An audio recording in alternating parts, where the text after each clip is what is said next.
Okay, let's talk about leash walking. Okay, we put the harness on. You can use this on the harness or the collar, it doesn't matter.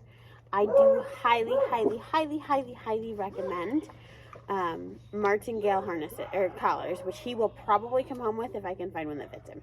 I have crap tons of these stupid things, but whether or not I have one that fits him is a whole other story.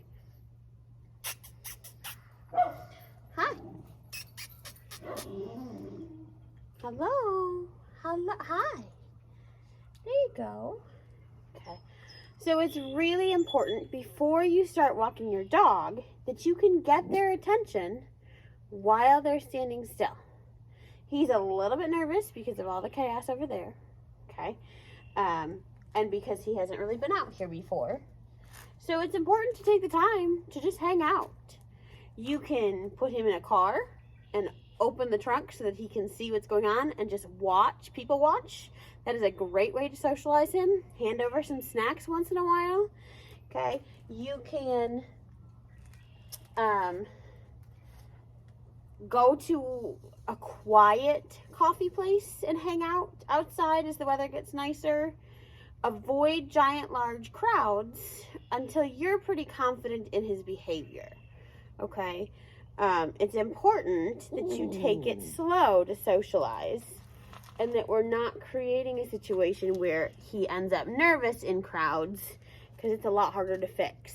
Okay, so it's important to take the time to just let him socialize in an appropriate manner.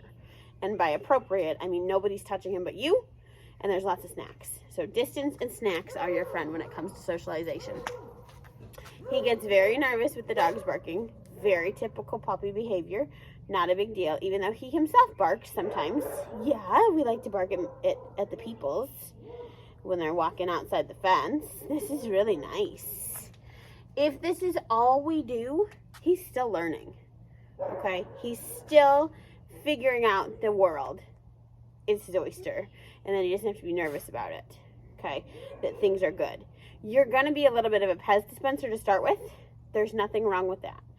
Give him treats. Give him snacks. Give him, so I know you use fresh food, but freeze-dried raw, right? Great thing to use. Even your Vitals are nice. He doesn't seem very motivated by those. He eats them fine for dinners. He doesn't seem to want to work for them, okay? Hi, how are you doing? Once you have a dog that pays attention to you on the leash, whether you're kissing at him, whether you're just talking to him, whether you're saying his name, whether you're just standing and hanging out, okay, then you can start moving slowly in the direction you want to go. Couple of things to pay attention to. Change directions often. Don't just go in a straight line. Go straight and then turn and then come backwards and then turn again. Make squares. Go in zigzags. Anything you can do to make it a little more interesting for him than just a straight line, because straight lines cause dogs to go forward faster and faster and faster until we're pulling again, right? So I'm a big fan of backing up. He's like, what are we doing? You don't get it.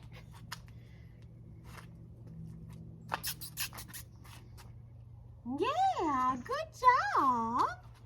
That was a very good boy. Let's go this way. Come on.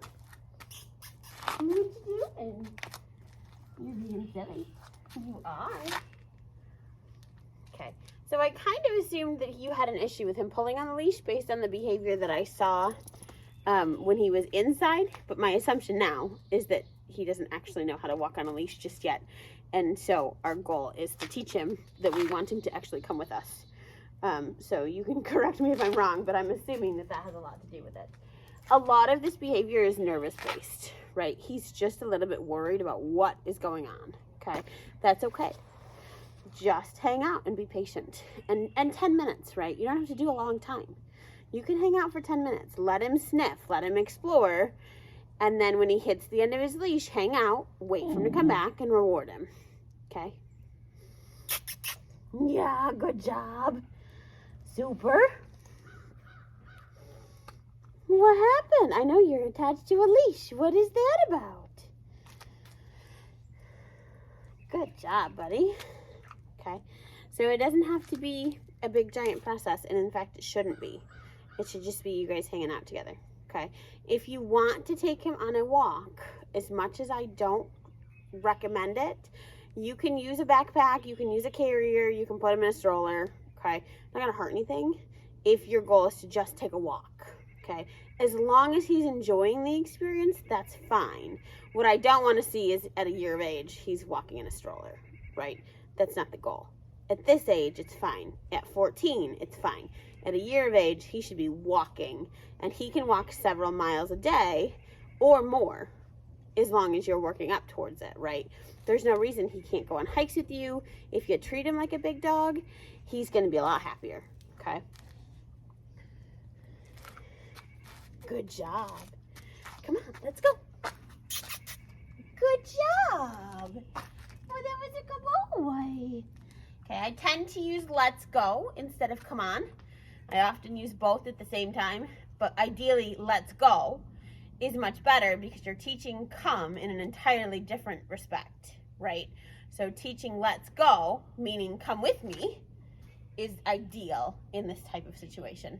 Yeah?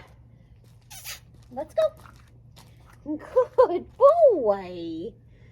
Okay, makes sense? One thing I'd like to talk about. I know you said he plays with big dogs at home. I would highly recommend that you watch his behavior when he plays with them, because he gets very rough with our golden retriever. And obviously he can't overpower her, right? That's not a thing at 9 pounds. But he can be a jerk, okay? He can chase her in circles because she doesn't stand up for herself. And he's too rough in that it's a really bad social skill. And so my job as her watcher, right, the golden retriever's watcher, because she's not ours, she's a client's, is to make sure that she is not being bullied by a 9-pound golden doodle, right? And he's perfectly capable of being a bully already at this age, which is not atypical. Again, he doesn't know any social skills. That's why he's here. He's learning those things as he plays with them. But because she won't stand up for herself, it's my job to stand up for her, okay? When he gets really just vocal and cranky and he's yelling, or he's chasing her in circles and she's got her tail tucked because he won't stop, that's my job to interfere, okay? So watch him when he plays with those big dogs. A, that he too is not being bullied a little too much and therefore reciprocating, or B, that they are choosing not to tell him no, because not all adult dogs do very good with that. And that you are interfering when he gets into that state of mind, you know, interrupting, oh, let's go do something else, and then he's got a bone or he's got a toy to play with or whatever, or putting him away because he's overstimulated and it's time for a nap. Okay, so a couple of things to pay attention to. I wasn't worried about it the first time or two, but it's really consistent. Every time he plays with her, he starts out really good. They have a great play session, and then it lasts a little too long, and he gets a little too crazy, and he doesn't know how to stop himself. So it's my job to help him learn, and my job to prevent her from being bullied. Okay? Hi. Okay. The funny thing is, we had a little dog that got adopted yesterday, and he was very good with him, because they were the same size, but that little dog would stand up for himself.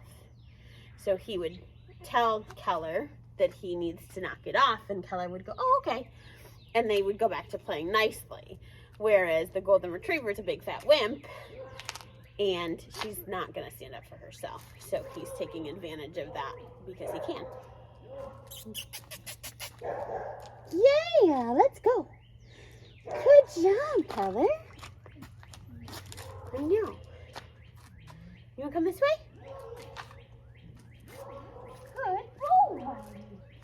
Good job. Let's go. Let's go. Yeah, that was stupendous. Good job. Okay, we're going to be done with that. He's had enough to eat, and I think that was a really nice start to leash walking. So we'll catch you guys later.